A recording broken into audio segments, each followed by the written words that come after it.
Bismillahirrahmanirrahim. Assalamualaikum warahmatullahi wabarakatuh.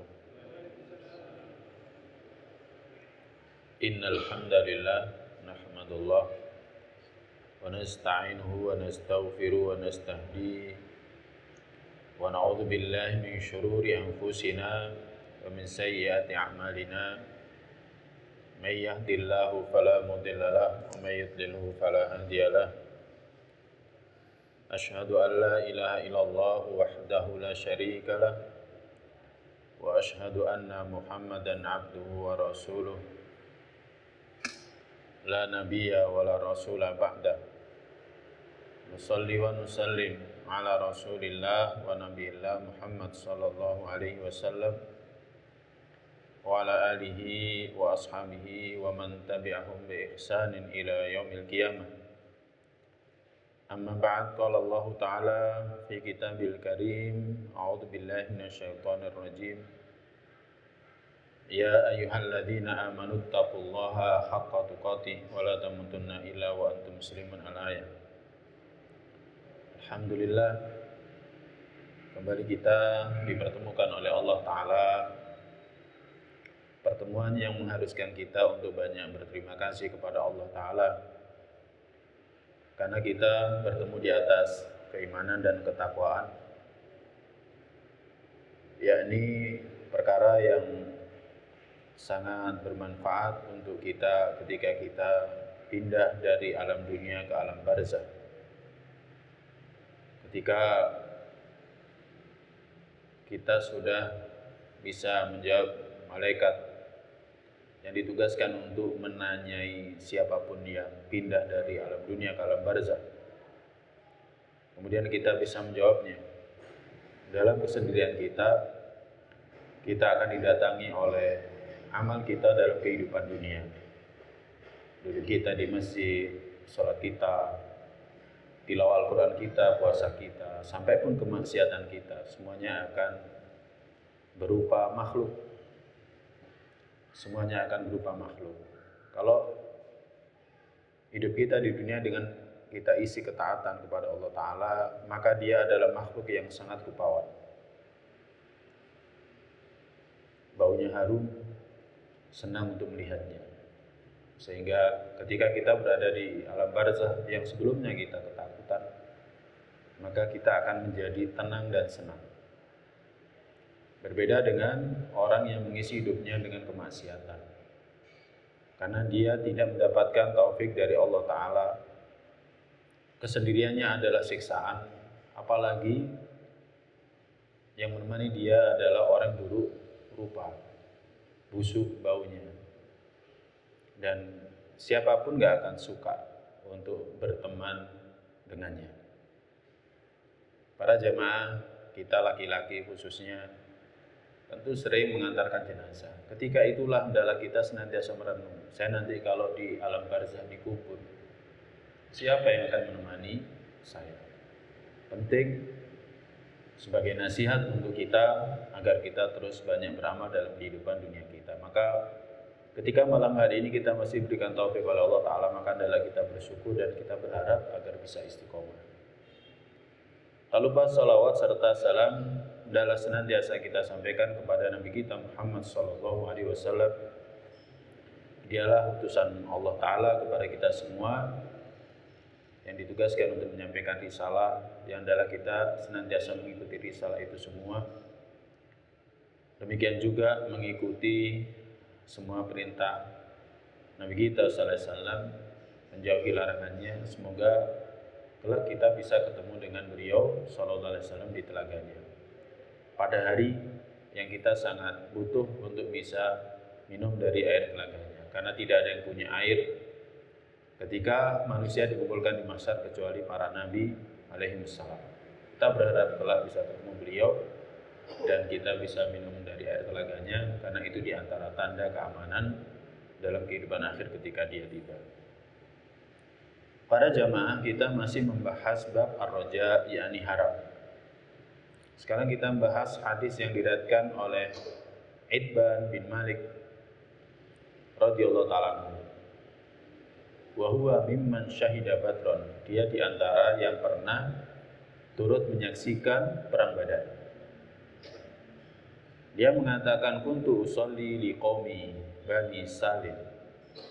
Aku biasa sholat untuk kaumku Bani Salim. Yang dimaksud aku biasa sholat untuk kaumku di sini adalah aku ngimami. Wa kana yahulu baini wa bainahum wadin. Yang menghalangi antaraku dengan kaumku Bani Salim itu adalah satu lembah. Idza ja'atil amtar, ketika datang hujan. Fayashukku alayya iftiyazu, maka sampainya aku ke sana ya itu terhalang oleh lembah ini qibala masjidihim, untuk menuju ke masjid mereka. Jadi Itban bin Malik ini kalau mendatangi kaumnya untuk sholat berjamaah di sana, ngimami di sana, itu melewati lembah. Tapi ketika hujan tiba, maka lembah itu akan dipenuhi air sehingga menyulitkan dia untuk sampai ke masjid kaumnya, yakni Bani Salim. Fajitu Rasulullah sallallahu alaihi wasallam, maka aku menemui Rasulullah sallallahu alaihi wasallam. Fakultu lahu, aku katakan kepada beliau, innani angkartu basari, sesungguhnya aku telah mengingkari pandanganku. Makna angkartu basari adalah penglihatanku sudah melemah. Ya, penglihatanku sudah melemah atau mungkin buta ya, atau melemah. Wa innal wadiya alladhi baini wa baina qaumi, dan sesungguhnya lembah yang menghalangi antaraku dengan kaumku, yasilu idza ja'atil amtar, akan ada air ketika turun hujan. Fayashuku alayya ikhtiyazu, maka sampainya aku ke sana itu terhalang. Fawaditu annaka ta'ti fatusalli fi baiti makanan attakhiduhu musalla. Fawaditu, maka aku berharap, aku ingin, annaka ta'ti, anda wahai Rasulullah datang, fatusalli fi baiti, kemudian sholat di rumahku, makanan yang aku jadikan tempat attakhiduhu musalla, tempat yang aku gunakan untuk sholat di sana. Jadi musalla itu bisa bermakna ya rumah kita yang kita khususkan untuk sholat, itu namanya musalla. Ya, rumah kita, bagian rumah kita, misalkan kita sediakan satu ruang khusus, istri kita sholat di sana. Demikian juga kita sholat sunnah di sana. Faqala Rasulullah sallallahu alaihi wasallam, maka Rasulullah sallallahu alaihi wasallam bersabda, sa'af'al, aku lakukan. Faqala Rasulullah sallallahu alaihi wasallam Abu Bakr radhiyallahu anhu, maka Rasulullah sallallahu alaihi wasallam dan Abu Bakar pun pergi radhiyallahu anhu ba'da mashtad dan nahar, ketika siang sudah menjelang atau siang lagi panas. Wastadana Rasulullah sallallahu alaihi wasallam, maka kemudian Nabi sallallahu alaihi wasallam minta izin. Ya, ini anjuran orang kalau mau masuk rumah itu minta izin. Saya minta izin, boleh nggak masuk rumah? Ya silahkan. Nah, itu termasuk adab orang untuk bertamu ke rumah orang, minta izin. Kemudian setelah diizinkan masuk salam. Kalau kita biasanya salam dulu kemudian minta izin. Assalamualaikum, assalamualaikum, sampai 3 kali nggak ada pulang. Ya, ada baru minta izin. Tapi kadang tanpa diizinkan kita langsung silakan masuk. Nah itu berarti sudah diizinkan walaupun kita tidak minta izin. Itu adab. Adab ketika kita bertamu ke rumah orang. Nabi kita sallallahu alaihi wasallam pun juga sama. Fa'adintu lahu, maka aku izinkan beliau. Falam yajlis hatta qala, dan beliau tidak duduk hingga beliau bersabda, aina tuhibbu an usalliya min baitika. Kamu mau, kamu pengen aku sholat di bagian rumahmu yang mana? Fa asyartu lahu ilal makan alladhi ahabbu ay yusalliya fi. Fa asyartu, maka aku berikan isyarat, aku tunjukkan kepada beliau al-makan, tempat yang aku senang kalau beliau sholat di tempat itu. Faqama Rasulullah sallallahu alaihi wasallam, maka Rasulullah sallallahu alaihi wasallam pun berdiri. Fakabbaro, maka beliau kemudian bertakbir, wa safafna wara'ahu, dan kami membuat shaf di belakang beliau. Fa shalla raka'ataini, kemudian beliau sholat 2 rakaat. Ini sholat sunnah ya. Ini sholat sunnah. Maka sesekali boleh sholat sunnah itu dilakukan secara berjamaah. Tsumma sallama wa sallamna. Kemudian beliau salam dan kami pun juga salam. Hina sallama, ketika beliau salam. Fahabastuhu ala khaziratin tusna'u lahu. Maka aku tahan beliau. Ala khaziratin, yakni makanan ringan yang dimasak, yang dibuat khusus untuk beliau. Fasami ahlud dar, maksudnya ini dijamu ya. Jadi Nabi SAW di sana dijamu, bukan hanya sekedar diminta untuk sholat, tapi juga dijamu. Ya, sama seperti kita, masa enggak dijamu. Fasami ahlud dar, maka penghuni rumah mendengarkan. Anna Rasulullah SAW fi baiti, bahwa Rasulullah SAW berada di rumahku. Ya, ahlud dar di sini bisa orang berada di rumah itu, atau ad-dar itu adalah kampung. Tapi biasanya maknanya kampung itu hai.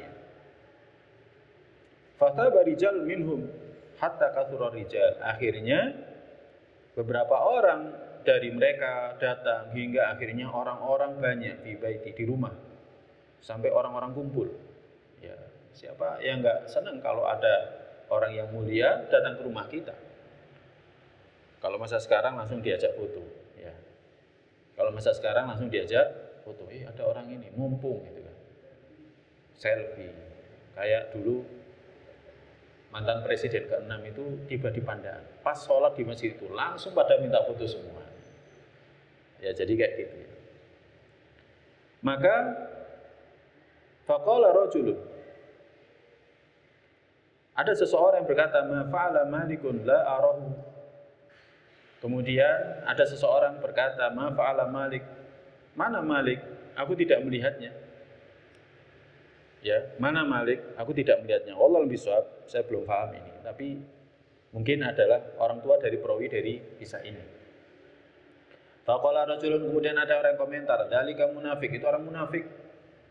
La yuhibbullaha wa rasulah, dia tidak cinta Allah dan Rasulnya. Faqala Rasulullah sallallahu alaihi wasallam, maka Rasulullah sallallahu alaihi wasallam bersabda, la taqul dzalik, jangan berkata seperti itu. Ala tarahu, tidakkah engkau melihat dia? Qala la ilaha illallah, bukankah dia mengatakan la ilaha illallah?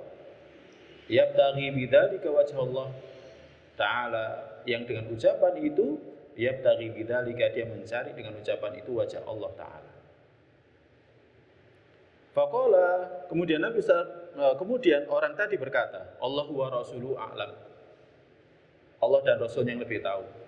Amma nahnu fa wallahi ma nara wuddahu wa la hadithahu illa ilal munafiqin. Orang tadi komentar, demi Allah, ya, setelah mengatakan Allah dan Rasulnya lebih tahu. Adapun kita demi Allah, kami tidak melihat dia kecintaannya, ya, tidak juga omongannya, dia sukanya ngobrol, kecuali kepada orang-orang munafik. Maka apa sabda Nabi sallallahu alaihi wasallam? Fa innallaha qad harrama 'alan nari man qala la ilaha illallah yabtaghi bidzalika wajha Allah.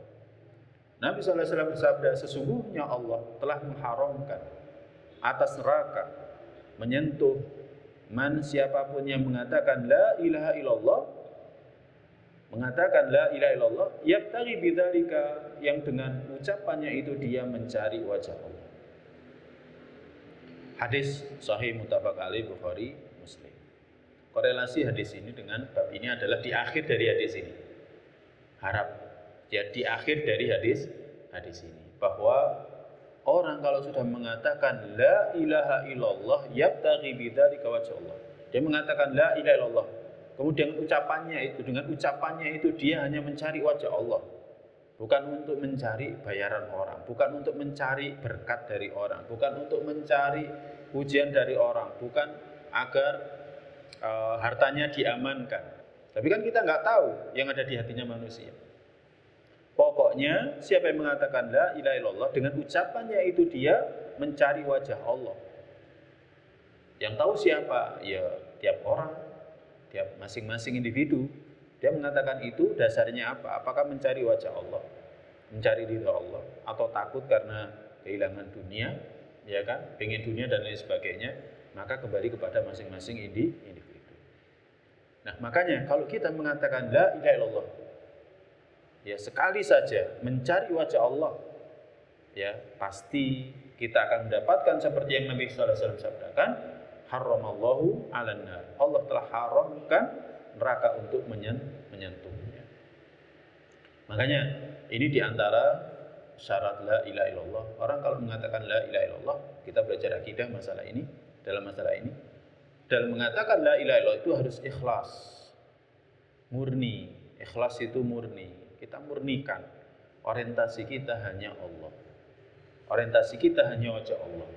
Kita mengatakan la ilaha illallah, ya kan? Orientasi kita adalah karena mendapatkan wajah Allah, mendapatkan ridho Allah. Karena inilah kalimat yang paling diridhoi oleh Allah Subhanahu wa taala. Kita mengatakan tidak ada yang berhak disembah di alam semesta beserta isinya kecuali Allah. Kalau sudah mengatakan itu sekali saja, qad harramallahu 'alan nar. Allah telah haramkan atas neraka untuk menyentuhnya. Kalau menyentuh saja tidak boleh, apalagi masuk ke dalam neraka, kan seperti itu. Ya, ini para jamaah. Tetapi ya kita harus sering memperbaiki ya. Karena kita tidak tahu apakah seharian ini kita melakukan pembatal sholat atau pembatal Islam atau enggak. Ya, kadang kita nggak sadar, ngobrol, enak ngobrol. Ya apa ini? Wis terserah Allah dan sampean wis. Nah, ini sudah syirik. Akhirnya tanpa kita sadari, syahadah kita batal. Perlu kita perbaiki lagi. Perkataan yang mendatangkan sebab batalnya Islam kita. Kenapa? Ya seringkali kita nggak sadar seperti itu karena kita nggak pernah mempelajari apa itu nawaqidul Islam, apa itu nawaqidul iman, ya kan? Kita kalau nawaqidul sholat kita sudah pernah belajar, pembatal sholat kita pernah belajar, pembatal haji pernah belajar, pembatal puasa pernah belajar, tapi mungkin kita belum pernah mempelajari pembatal Islam. Tanpa kita sadari, maka perlu sering-sering kita mengatakan ini la ilaha illallah dalam rangka mencari wajah Allah. Apa pelajaran yang bisa kita ambil dari hadis ini? Dalam kitab ini dikatakan khirsu ahlil iman ala huduri salatil jamaah. Orang beriman itu punya keinginan untuk senantiasa menghadiri salat berjamaah dan menjaga salat jamaah. Itu ciri ahli iman.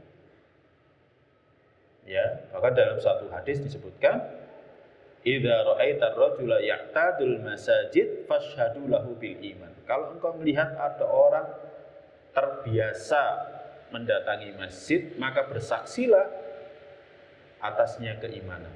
Bukan lagi Islam, dia bukan lagi Islam, tapi levelnya sudah lebih tinggi.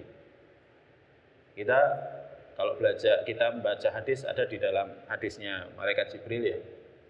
Hadis malaikat Jibril ya dalam kitab Arba'in, di situ disebutkan tingkatan Islam. Ketika dia bertanya kepada Nabi, akhbirni mal Islam. Beritakan kepadaku Islam itu apa. Kemudian mal iman, kemudian mal ihsan. Ini menunjukkan bahwa tingkatan Islam itu yang paling rendah adalah Islam, pelakunya muslim. Kemudian tingkatan lebih tinggi lagi adalah iman, pelakunya mukmin. Tingkatan yang paling tinggi lagi adalah ihsan, pelakunya adalah muhsin. Nah, orang kalau sudah terbiasa pergi ke masjid, maka dia bukan lagi sebagai seorang muslim, tapi levelnya lebih tinggi, dia seorang mukmin.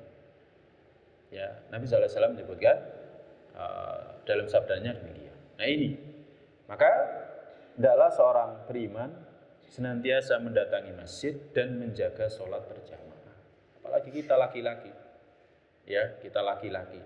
Ya, para ahli ilmu berbeda pendapat perihal hukum sholat jamaahnya laki-laki. Sebagian mengatakan wajib, sebagian mengatakan sunnah muakkad. Yang mengatakan wajib karena ada hadis Nabi SAW di mana Nabi ingin membakar rumah orang-orang yang meninggalkan sholat berjamaah.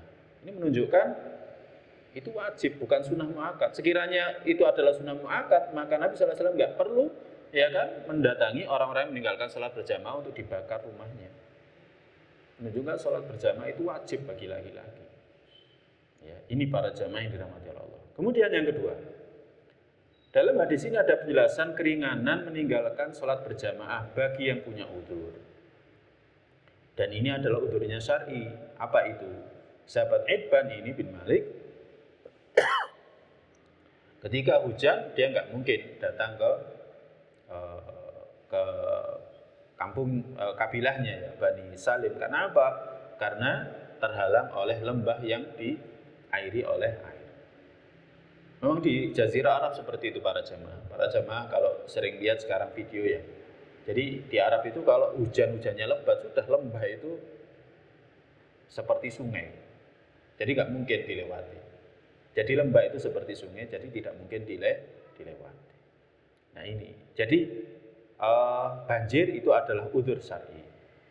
Ya, demikian juga dengan hujan lebat itu adalah udzur syar'i. Kalau hujan ringan gerimis, ya sebisa mungkin tetap datanglah. Ya, sebisa mungkin tetap datang. Kalau pada masa dulu Masjidnya Nabi Sallallahu Alaihi Wasallam itu tidak ada atapnya. Atapnya itu pelepah kurma, itu pun sebagian. Karena di tengah-tengah itu ada dua tiang. Kemudian yang ada tutupnya itu adalah dari yang pertama kemudian sampai tiang itu. Ya, sehingga kalau hujan ya sudah basah semua. Itu adalah udzur.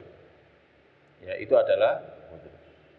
Tapi kalau kita sekarang seperti ini, ya kan kemudian ada payung.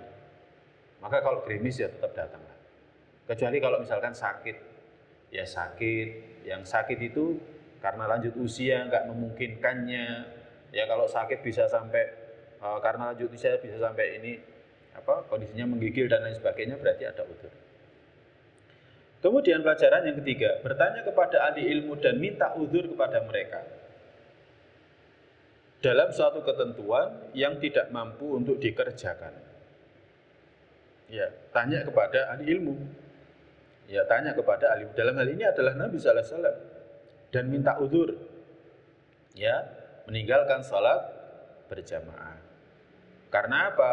Karena satu ketentuan yang dia tidak mampu untuk mengerjakannya. Jadi disampaikan saja udzurnya.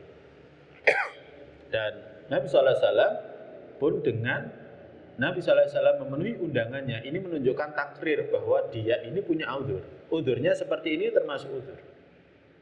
Ya, apalagi penglihatannya sudah berkurang, jadi penglihatannya tidak lagi terang, sudah udzur ini. Ya, udzur. Ini para jamaah yang dirahmati Allah. Tapi kalau penglihatan masih berkurang, kemudian nggak ada hujan, nggak ada lembah yang menjadi sungai, sebenarnya bukan udzur. Sebagaimana hadisnya sahabat yang buta matanya, ketika dia minta rukhsah, tapi kemudian ditanya oleh Nabi, asami dan tidak kamu mendengarkan seruan azan? Iya, maka Nabi Sallallahu Alaihi Wasallam mengatakan Pak Ajib datangi. Jadi pandangan bukan udzur untuk mendatangi jamaah. Yang udzur adalah tadi sungai yang meluap, hujan deras dan lain sebagainya. Kemudian pelajaran yang keempat, jawazu ittikhadhi musalla fil bait, boleh membuat tempat sholat di rumah dan sholat di dalamnya. Jadi boleh membuat tempat sholat di rumah dan sholat di dalamnya. Ya, sebagaimana salafus saleh, mereka sholat ya di sini, sholat tahajud ya di sini, atau sholat sunnah ya di sini. Ya, kita kalau rumah kita dekat, biasakan ba'diyah maghrib, ba'diyah isya di rumah. Karena hukum asal sholat sunnah itu adalah ditegakkan di rumah. Kita makmurkan kita ramaikan rumah kita itu dengan sholat sunnah. Kalau sholat wajib di masjid, tapi kalau sholat sunnah di rumah. Ya, dan ini berkaitan dengan syariat yang lain, yakni ngajari, didik anak kita untuk sholat. Ya, anak yang belum sampai usia mumayyiz. Ya, kalau misalkan kita bawa ke masjid nanti malah mengganggu orang sholat. Nah, ini berkaitan dengan syariat. Jadi kita sholat sunnah di rumah untuk mendidik mereka juga. Ketika mereka sudah siap, ya kan? Kadang kalau kita sholat kita baru takbiratul ihram, langsung dia keliling. Berarti belum tiba saatnya kita ajak untuk sholat berjamaah. Tapi ketika kita sholat sampai dia rukuk kemudian dia ikut rukuk, gitu kan? Berarti dia sudah bisa kita ajak untuk menegakkan sholat di masjid berjamaah. Nah seperti itu. Ya. Nah kita menegakkan sholat itu di tempat ini dan itu lebih utama daripada kita enggak memberikan satu tempat di rumah kita untuk kita sholat. Ya, ini lebih utama. Ini demikian lebih utama. Kadang misalkan rumah kita sempit, kita nggak memungkinkan buat space tersendiri di rumah karena rumahnya sempit. Ya nggak jadi masalah. Tapi kalau ada satu tempat kita khususkan untuk sholat, maka ini yang lebih utama. Kemudian pelajaran yang berikutnya, yang kelima, jawazu imamatil a'ma, bolehnya orang buta menjadi imam. Orang buta menjadi imam tidak jadi masalah, apalagi kalau mereka adalah yang paling akro, yang paling qori, ya, yang paling baik bacaannya, paling banyak hafalannya. Kemudian berikutnya, jawazu ikhbaril mar'i an nafsi, bolehnya seorang beritahukan tentang kesulitan dirinya, ya, min ahadin, dan ini tidak terhitung mengeluh. Yang nggak boleh itu adalah mengeluh. Jadi yang tidak diperbolehkan itu mengeluh. Ya, harus kita bedakan. Tadi disebutkan dalam hadis ini dia menyampaikan kesulitan dia. Ini bukan keluhan. Ya, beda dengan misalkan kita mengatakan seperti ini, ya Rasulullah saya doa tapi nggak sembuh-sembuh, ini namanya ngeluh. Ya, saya sudah kerja rezeki saya masih seperti ini, namanya ngeluh. Ya, namanya ngeluh. Kalau mengatakan saya sudah mencari kerja, cuman memang belum takdirnya saya dapat pekerjaan, ini bukan ngeluh, ini hanya memberitahukan. Ya, tapi kalau saya sudah lamar kemana-mana, ya kan, sudah sholat, tapi sampai sekarang ya belum dapat, nah ini namanya ngeluh. Insya Allah kita bisa bedakan. Mengeluh tidak diperbolehkan. Adapun seperti yang ditunjukkan dalam hadis ini, maka tidak menjadi masalah. Wallahu a'lam bishawab. Kemudian pelajaran berikutnya, seorang muslim hendaklah memenuhi seruan dakwah. Yang dimaksud dakwah di sini undangan, ya. Undangan. Ya, undangan, bahasa Arabnya undangan itu dakwah. Ya, bahasa mana lainnya adalah dakwah. Jadi ketika ada orang yang mengundang kita, hendaklah kita memenuhi undangannya. Ya, bagi alal muslim talbiyati dakwah, ijabati akhil muslim. Jadi kalau diundang, ya usahakan untuk memenuhi undangan itu. Ya, idza da'aka fa'jib. Jika dia mengundangmu, maka penuhi undangannya. Ya, seperti Nabi sallallahu alaihi wasallam di sini memenuhi undangannya. Apalagi dia ingin ditunjukkan sholatnya, pengennya di mana? Pengen yang dipilih oleh Nabi. Pengen yang dipilih oleh Nabi. Ingin dapat berkahnya. Allah a'lam bishawab.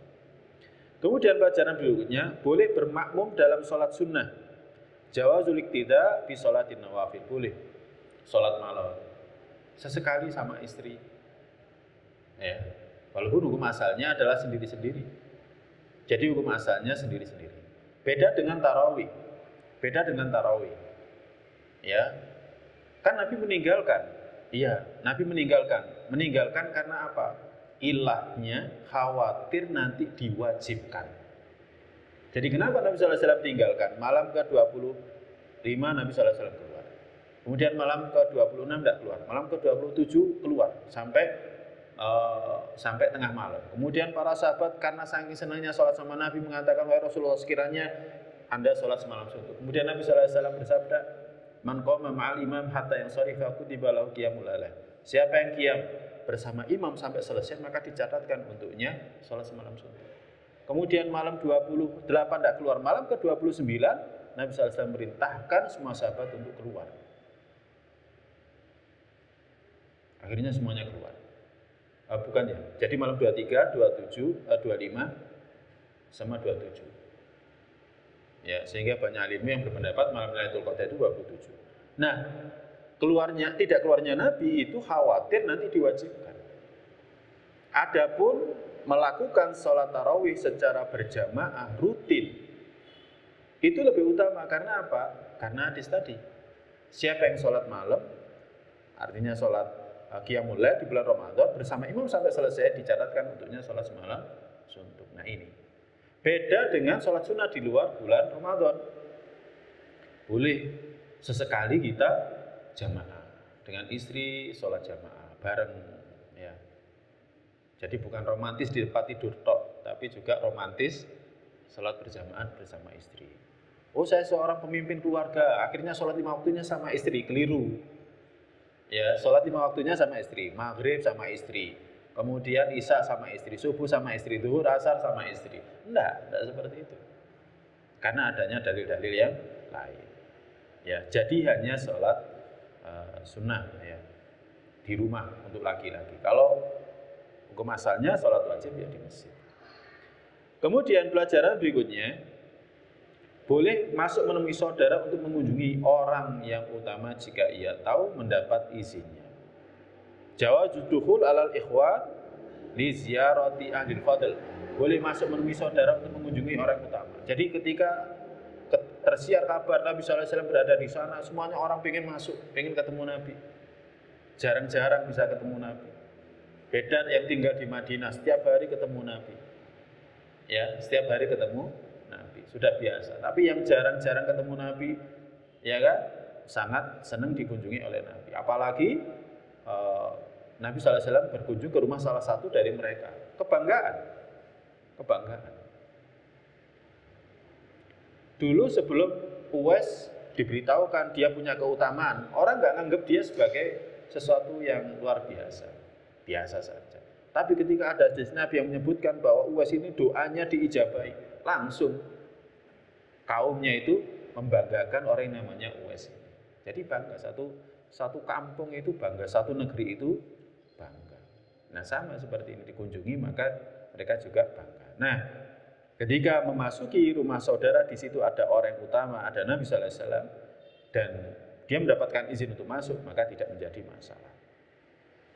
Kemudian yang terkait dengan bab ini, asy-syahadah bil iman, kesaksian atas keimanan bagi orang yang mengatakan la ilaha illallah Muhammadur Rasulullah dalam rangka mencari wajah Allah. Kalau ada orang yang mengatakan la ilaha illallah Muhammadur Rasulullah, maka kita katakan dia ini adalah mukmin.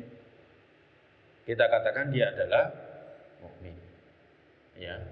Adapun urusan di hatinya sudah kita kembalikan kepada Allah Subhanahu wa taala. Apakah dia ingin menampakkan keislamannya dan menyembunyikan kemunafikannya? Allah alam bisawab. Itu urusan Allah, bukan urusan kita. Kita nggak bisa mengorek apa yang ada di hati dia. Seperti pernah kejadian ketika mengirimkan Sariyah, kemudian Usama bin Zaid ya membunuh orang yang mengatakan la ilaha illallah ketika pedang itu mau diturunkan kepada dia. Kemudian disampaikan kepada Nabi Sallallahu Alaihi Wasallam. Usama bin Zaid beralasan, dia mengatakan itu karena mau saya bunuh wahai Rasulullah. Maka Nabi Sallallahu Alaihi Wasallam mengatakan, apakah kamu telah belah dadanya? Sampai diulang-ulangi, sampai akhirnya Usama bin Zaid itu ketakutan. Ya, apakah kamu belah dadanya? Bahwa dia mengatakan la ilaha illallah. Dia mengatakan la ilaha illallah, lisannya, hatinya urusan Allah. Kita nggak tahu urusan hati manusia. Pokoknya dia mengatakan la ilaha illallah sudah. Kalau dia orang munafik, sudah beriman kepada Allah, Allah akan jaga kita dari makar mereka. Sebagaimana halnya Allah menjaga Nabi dan orang-orang beriman dari makarnya orang munafik. Dibongkar semuanya aibnya orang munafik. Ketika di Madinah dibongkar. Mereka melakukan kemunafikan, Allah turunkan ayat. Iya kan? Mereka melakukan kemunafikan, Allah turunkan ayat. Dibongkar semuanya. Ini para jamaah yang dirahmati Allah. Makanya kalau kita melihat dia orangnya munafik, orangnya gini-gini dan lain sebagainya, udah nggak perlu ngurus. Ya. Jadi Allah nanti yang akan ngurus. Allah yang akan menjaga kita dari tipu daya mereka. Ya, tapi bukan berarti kita bermanis-manis sama mereka, enggak. Kalau sudah tahu tanda-tanda kemunafikan, ya sudah, kita menjaga jarak dari mereka. Wallahu a'lam bishawab. Dan yang terakhir, tidak boleh berburuk sangka kepada ahli iman hanya karena keraguan. Oh, masih ada. Ya, ada mujawazid dzan as-su. Tidak boleh berburuk sangka kepada ahli iman hanya karena keraguan. Ragu-ragu ini mukmin apa enggak gitu ya. Tapi kalau kita melihat ada orang nggak pernah sholat, ya nggak usah ragu-ragu untuk tidak menyolati dia. Kalau kita nggak pernah lihat dia sholat, nggak usah ragu-ragu untuk tidak mensolati jenazah dia kalau mati. Dia muslim, KTP-nya, ya, tapi nggak pernah kelihatan sholat, nggak usah ragu-ragu untuk tidak menyolati dia. Karena jelas dia nggak menegakkan sholat. Al-ahdu ladzi bainana wa bainal kufri tarkus shalah. Faman taraka faqad kafar. Perjanjian kita dengan kufuran adalah pada meninggalkan sholat. Siapa meninggalkan sholat berarti dia kafir. Tapi kita nggak mengatakan dia kafir. Gampang aja jawabannya. Saya nggak pernah lihat dia sholat, masa saya mau nyolati? Kan kayak gitu. Ini para jamaah. Dan yang terakhir, wajib membela ahli iman dan menyelamatkan kehormatan mereka ketika diriba. Seperti Nabi sallallahu alaihi wasallam yang lakukan pada hadis ini. Nabi sallallahu alaihi wasallam ketika mendengarkan atau orang mengatakan, "Wahai Rasulullah, dia tidak mencintai Allah dan Rasulnya." Nabi sallallahu alaihi wasallam bersabda, jangan seperti itu. Bukankah dia mengatakan la ilaha illallah dalam rangka mencari wajah Allah? Ya. Kemudian orang ini mengatakan Allah dan Rasulnya lebih tahu. Adapun kami demi Allah tidak pernah melihat dia tulus ya kepada orang-orang beriman. Demikian juga bicara kecuali tulus dan bicaranya itu hanya kepada orang munafik. Maka Nabi sallallahu alaihi wasallam bela. Ya, siapa yang mengatakan la ilaha illallah dalam rangka mencari wajah Allah, maka Allah haramkan neraka untuk menyentuhnya. Ini para jemaah. Jadi kalau ada orang yang kita tahu dia baik, harus kita bela. Ya, harus kita bela. Diribai harus kita bela. Ini sudah termasuk riba loh para jemaah. Riba itu bukan hanya bicarakan aibnya. Kita mengatakan seperti yang disebutkan dalam hadis ini. Wahai Rasulullah, kami tidak mengetahui dia tulus bersama kita. Dia nggak pernah ngobrol sama kita. Ngobrolnya sama orang munafik. Ini sudah masuk riba. Maka bagaimana dengan yang sekarang kita sering lihat di video atau di televisi itu kan, itu jelas-jelas riba. Apalagi kepada pemimpin. Apalagi kepada pemimpin. Sampai dibuat stikernya macam-macam. Naudzubillah min dzalik. Ya, jangan sampai kita seperti mereka. Baik, kita lanjutkan hadis yang ketujuh. Hadis yang diriwayatkan dari Umar bin Al-Khattab radhiyallahu ta'ala anhu. Dia mengisahkan qadima Rasulullah sallallahu alaihi wasallam bisabyin. Rasulullah sallallahu alaihi wasallam datang ke Madinah ya setelah dari perang membawa tawanan. Fa idza imra'atun minas sabyi tas'a. Maka tiba-tiba ada seorang wanita dari kalangan tawanan itu yang bersusah payah ya, jadi mencari ya, nengok sana sini dan lain sebagainya. Itu wajadat sabiyan, tiba-tiba dia mendapati anak, itu anaknya dia, fisabi dalam tawanan. Akhodatu, kemudian diambil, wa alzaqathu bi batniha, kemudian didekatkan ke perutnya. Wa ardu'athu, kemudian dia menyusuinya. Faqala Rasulullah sallallahu alaihi wasallam, maka Rasulullah sallallahu alaihi wasallam bersabda, "Atarawna hadil mar'ah tarihatan waladha finnar." Menurut kalian, apakah wanita ini akan melemparkan anaknya ke api? Maka kami katakan, la wallah, tidak demi Allah. Faqala, kemudian Nabi sallallahu alaihi wasallam bersabda, "Lallahu, demi Allah, benar-benar Allah, arhamu bi ibadi, lebih kasih sayang kepada hambanya, min hadihi bi waladiha, melebihi wanita ini kepada anaknya." Hadis muttafaq alaih Bukhari Muslim. Para jamaah sekalian yang dirahmati Allah, ini cara ngajarnya Nabi. Nabi sallallahu alaihi wasallam itu ngajar dalam memanfaatkan momen-momen. Ada momen seperti ini, para sahabat diajari. Seperti momen yang terjadi ketika Nabi sallallahu alaihi wasallam bawa tawanan perang, kemudian di sana ada wanita. Kemudian wanita ini mencari-cari, kemudian mendapati di kalangan tawanan itu ada anak kecil yang itu adalah anak dia. Kemudian langsung diambil, kemudian dipeluk, didekatkan ke perutnya, kemudian dia menyusuinya. Dari situ akhirnya Nabi sallallahu alaihi wasallam mengajarkan, menurut kalian, apakah wanita ini akan melemparkan anaknya ke api? Maka kami katakan tidak demi Allah. Maka Nabi bersabda, lallahu, benar-benar Allah, arham, lebih kasih sayang kepada hambanya daripada ibu ini kepada anak. Tapi kenapa Allah SWT masukkan di antara hamba-hambanya masuk ke dalam neraka? Ya karena kenemenan. Kalau ada hamba yang dilemparkan ke dalam neraka, ya karena kenemenan. Ya, karena terlalu parah. Gampangannya seperti itu. Apa pelajaran dari hadis ini? Dalam kitab ini disebutkan 3. Rahmat Allah Ta'ala kepada para hambanya sangat luas. Ya, di mana dia ingin jika manusia itu baik, ingin kalau hambanya itu baik, selamat dari neraka. Para jemaah silakan pelajari syariat yang ada dalam agama kita ini. Tidak ada satupun syariat agama ini disyariatkan kepada kita, kecuali semuanya baik.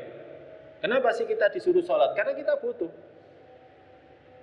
Karena kita butuh. Allah nggak butuh. Kita nggak sholat juga Allah nggak butuh. Tapi kita yang butuh. Coba lihat, kenapa orang itu tiap pekan mesti jalan-jalan? Kenapa? Dia butuh ketenangan. Butuh lepas dari semua masalah dunia. Ya. Kenapa orang-orang ketika kerja siang kok dia makan? Kenapa? Penat, tegang. Saya pernah ketika pulang kuliah dulu zaman masih S1 itu. Saya tanya orang-orang di kereta itu, jenengan kalau stres ngapain? Makan. Mayoritas jawabannya makan. Kenapa orang itu kalau siang pas kerja itu kenapa makan? Karena stres di tempat kerja. Coba kalau di rumah, kira-kira mau makan enggak? Enggak, jarang makan di rumah itu. Ya kan, karena kumpul sama anak, guru dan lain sebagainya, sama istri, sama suami. Seperti itu. Tapi coba di tempat kerja. Allah panggil kita untuk apa? Untuk meredakan ketegangan itu. Makanya dipanggil untuk menegakkan sholat zuhur berjamaah, sholat asar. Jadi syariat sholat itu karena Allah ingin kita baik. Syariat puasa agar kita ini sehat. Ya walaupun maksudnya bukan itu. Banyak sekali faedah yang lainnya. Kenapa kita disuruh haji? Kenapa kita disuruh jihad? Kenapa kita disuruh amar ma'ruf nahi munkar? Semuanya baik. Dan agar kita selamat dari neraka. Maka dari itu, pintu taubat dan harap senantiasa dibuka untuk mereka. Makanya Allah nggak pernah nutup pintu taubat. Ya, sampai pun kita melakukan dosa berkali-kali. Nanti ada hadisnya di sini. Ada juga hadis Allah SWT berfirman, Nabi SAW bersabda, Wallahu la yamallu hatta tamallu. Allah nggak pernah bosan sampai kalian sendiri yang bosan. Kadang kita kan bosan. Ya setelah tobat, kumat mana ini? Tobat, kumat. Terus gak usah tobat, terus. Engkau elek kate mati tobat. Ya, kita bosan. Allah nggak pernah bosan. Nah ini, jadi pintu tobat nggak pernah ditutup oleh Allah. Dan pintu harap senantiasa dibuka oleh Allah. Pelajaran yang kedua, al-istifadah minal hawadith. Kita dianjurkan untuk mengambil pelajaran dari setiap peristiwa dan menggunakannya sebagai nasihat. Seperti tadi kita sampaikan, para jamaah kita kalau makamkan orang, cobalah lihat, kalau yang dimasukkan ke dalam lahat itu adalah kita akan ditinggalkan sama yang mengantarkan. Nanti siapa yang akan menghadapi malaikat Allah Ta'ala? Apa kita dapat support dari yang lainnya? Kalau misalkan kita ujian, nah ini saya barusan ujian, masih banyak supporternya.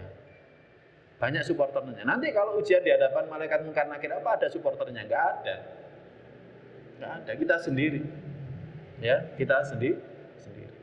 Ini para jamaah yang dirahmati Allah. Jadi mengambil pelajaran dari setiap peristiwa dan menggunakannya dalam nasihat dan pembelajaran melalui satu perumpamaan. Yang seperti ini seringkali mengena. Jadi yang seperti ini seringkali mengena. Dan pelajaran yang terakhir dari hadis ini, yang bagi alal mar'i ayyakuna ta'alluqahu fi jami' ahwalihi wa ahyani billah. Hendaklah seseorang senantiasa bergantung kepada Allah di setiap keadaannya. Jadi kita ini harus bergantung. Di sini bergantung. Kita nggak bisa sholat kalau nggak diberikan taufik oleh Allah. Kita nggak akan bisa pulang selamat kalau nggak diberikan taufik oleh Allah. Saya tadi ketika berangkat ke sini lihat kecelakaan. Antum lihat enggak? Enggak, sudah dibersihkan ya. Di tempat musola. Ya. Jadi tempat musola Al-Ghafar di Singosari. Saya berangkat dari rumah sekira jam 8. Jadi yang satu di sini sudah meninggal, darahnya masih ngalir. Kemudian yang satunya bersandar di angkot itu sambil telepon, sambil nangis. Nggak ada yang bisa mengantarkan kita selamat ke tempat tujuan kita, pulang selamat ke rumah kita, kalau bukan karena Allah. Makanya penting kita senantiasa mengatakan setiap kali keluar dari rumah, Bismillahi tawakkaltu, dengan menyebut nama Allah, aku gantungkan diriku. La haula, tidak ada daya dan kekuatan bisa mengantarkan kita ke tempat kerja, kemudian nanti pulang dapat nafkah, ya kan, kita berikan kepada anak istri kita, illa billah, kecuali karena Allah. Nggak bisa. Ya, saya sering perjalanan Pandaan Malang itu sering. Ini yang kesekian kalinya. Dulu pernah juga di dekat markas tentara itu, malam-malam sudah ditutupi sama koran. Ya, menunjukkan bahwa kita ini nggak akan pernah bisa sampai ke tujuan kita kalau bukan karena kehendak Allah Ta'ala. Maka senantiasa hendaklah kita bergantung kepada Allah untuk semua urusan kita. Hanya kepada Allah. Allah yang bisa memenuhi semua urusan kita. Allah bisawab. Mungkin ini yang bisa kita kaji pada pertemuan kali ini. Semoga bermanfaat untuk saya pribadi dan kita semuanya. Semoga ilmu kita bertambah, iman kita juga bertambah, dan amal kita juga bertambah. Allahumma inna nas'aluka ilman nafi'an wa rizqan thayyiban wa amalan mutaqabbala. Allahumma a'inna ala dzikrika wa syukrika wa husni ibadatik. Allahumma qina adzabaka yauma tab'atu ibadaka. Kita akhiri dengan doa penutup majelis. Subhanakallahumma bihamdika asyhadu an la ilaha illa anta astaghfiruka wa atubu ilaik. Assalamualaikum warahmatullahi wabarakatuh.